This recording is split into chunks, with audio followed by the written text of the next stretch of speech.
Rusia sebut tentara Ukraina jadi kelinci percobaan obat eksperimental Amerika Serikat.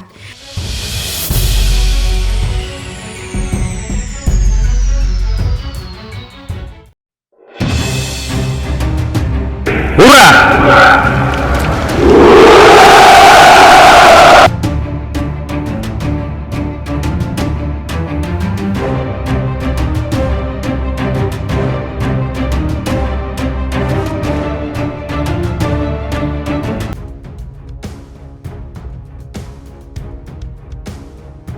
Amerika Serikat telah terlibat dalam pengujian obat eksperimental pada sukarelawan dari jajaran militer Ukraina.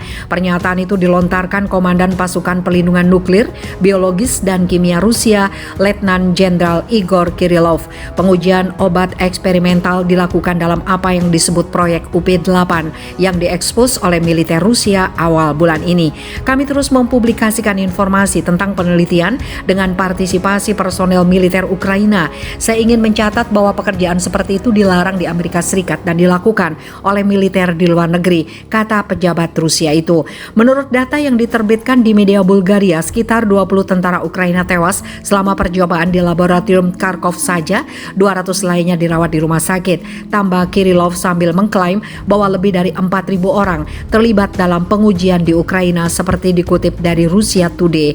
Pejabat itu menyerahkan sebuah dokumen yang konon dikirim oleh atase militer Ukraina di Amerika Serikat ke Kementerian Pertahanan negara itu pada April tahun lalu. Dokumen tersebut menyoroti pertemuan antara atase dan perwakilan perusahaan Amerika Serikat Kanada Skymon yang terlibat dalam penelitian terkait. Menurut dokumen itu, perusahaan tersebut menunjukkan kepada pejabat Ukraina solusinya dalam pengamatan jarak jauh serta Deep Drug Al, sebuah sistem yang digunakan untuk menyaring dan mengembangkan obat-obatan. Sistem melakukan pekerjaan 60 orang per tahun per hari, sangat mengurangi jam kerja manual untuk menghasilkan molekul target baru dari obat yang sudah ada dan disetujui sebelumnya menurut pengembangannya. Dokumen yang diterima mengkonfirmasi upaya untuk menguji obat yang sebelumnya belum diuji pada tentara Ukraina. Kita berbicara tentang sistem penyaringan untuk obat-obatan Deep Drug yang belum melewati prosedur perizinan di Amerika Serikat dan Kanada, jelas Kirillov. Sinisme khusus dari sponsor Amerika terletak pada kenyataan bahwa pengembang perusahaan Skymon menawarkan untuk membeli sistem secara komersial, terlepas dari kenyataan bahwa karyawan Kementerian Pertahanan Ukraina terlibat sebagai sukarelawan. Lebih lanjut, Kirillov mengatakan Ukraina bukan negara pertama yang digunakan untuk penelitian farmasi yang didukung militer Amerika Serikat. Pada 2010 misalnya, Indonesia menutup pusat medis Angkatan Laut Amerika Serikat di Jakarta yang tampaknya terlibat dalam proyek serupa karena banyak pelanggaran.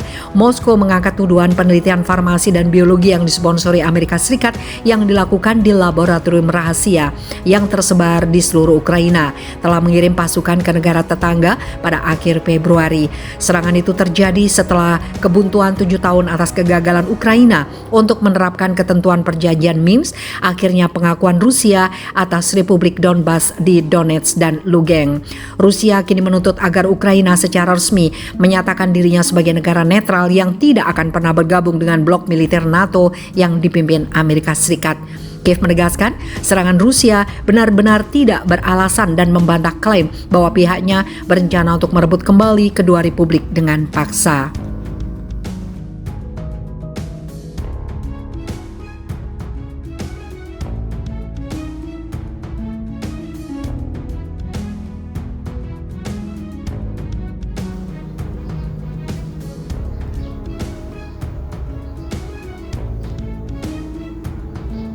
Kabur dari perang, mobil baru Jenderal Ukraina dirampas Panglima Islam. Presiden sekaligus Panglima Tinggi Angkatan Bersenjata Chechnya, Mayor Jenderal Ramazan Kadyrov mengatakan telah merampas harta benda milik seorang jenderal militer Ukraina.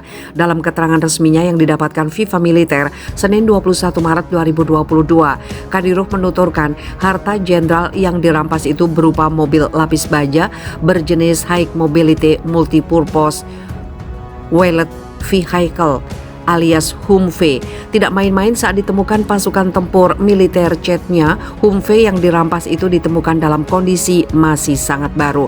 Teman-teman, hari ini saya naik mobil lapis baja seorang jenderal yang ditangkap yang kami sita di Ukraina dari para komandan nasionalis. Mobil lapis baja itu baru dalam belum pernah digunakan sama sekali, kata Kadyrov. Menurut penguasaan negeri Islam itu, mobil lapis baja itu milik jenderal militer Ukraina yang kabur dan bersembunyi ketika militer Rusia mulai melancarkan operasi khusus di negara itu. Mobil yang seharusnya digunakan untuk perang malah disembunyikan oleh sang jenderal hingga ditemukan pasukan tempur militer Chechnya. Rupanya jenderal itu lebih suka duduk di bunker bawah tanah dan tidak mengizinkan bawahannya menggunakan mobil untuk tujuan yang dimaksudkan, kata Kadyrov. Kadyrov mengatakan mobil lapis baja itu akan dipakai sendiri olehnya dan nanti akan digunakan Kadyrov untuk masuk ke ibu kota Kiev. Dengan bantuan Allah Subhanahu wa Ta'ala, saya akan segera mengendarainya ke Kiev. Nah, di masa depan saya berencana untuk menasionalisasi perusahaan untuk produksi kendaraan lapis baja ini untuk kebutuhan militer Rusia, ujar Kadyrov. Dalam keterangan itu, Kadyrov juga menyiarkan video yang memperlihatkan kondisi Humvee itu dan dalam rekaman mobil berwarna hijau Army benar-benar dalam kondisi baru. Kadyrov mencopot lambang militer Ukraina yang terpasang di bodi pintu mobil dan menggantinya dengan lambang kebesaran militer Chechnya. Lalu Kadyrov masuk, memeriksa kondisi mobil, kemudian dia menuju kemudi dan mengendarainya berputar-putar di halaman kantor Presiden Chechnya. Kadyrov tidak memberikan keterangan siapa nama jenderal Ukraina yang kabur dari medan perang dan meninggalkan mobil sebagus itu di saat pasukannya membutuhkan peralatan perang untuk menghadapi serangan gabungan militer Rusia.